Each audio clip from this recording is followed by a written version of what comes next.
নড়াইলের সন্তান তাজকির থাকেন ঢাকার ধানমন্ডিতে, পড়েন প্রাইভেট ইউনিভার্সিটিতে স্নাতকে, পাশাপাশি করেন পার্ট টাইম জব, নিজের খরচ নিজে চালান। প্রায় ৩ বছর আগে খালিশপুর হাউজিং এলাকার বখাটে ও মাদকাসক্ত অভি দুই পরিবারের কাউকে না জানিয়ে সীমাকে বিয়ে করেন। কিছুদিন পর তাদের ডিভোর্স হয়ে যায়। এরপর অভি বিদেশ চলে যান। সম্প্রতি তিনি এলাকায় ফিরে আবার সীমার সঙ্গে সম্পর্ক গড়ে তোলেন। তবে এর আগে সীমার সঙ্গে প্রেমের সম্পর্ক হয় তাজকিরের, যা অব্যাহত ছিল ১.৫ বছর। তাজকিরের চাচাতো ভাই এখলাসুর রহমান রনির শালিকা সীমা। রনির মাধ্যমে সীমার সঙ্গে তাজকিরের সম্পর্ক হয়েছিল।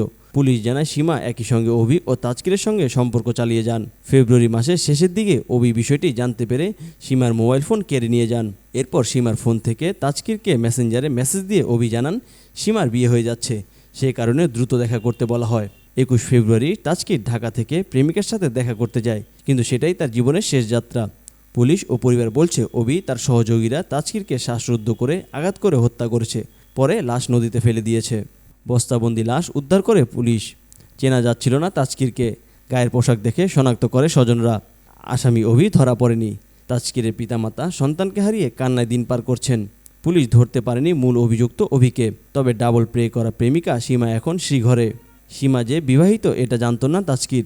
সম্পর্ক করুন, তবে জীবন ঝুঁকিতে ফেলে নয়, এমন শিক্ষাই মেলে সীমা ও তাজকিরের জীবন থেকে।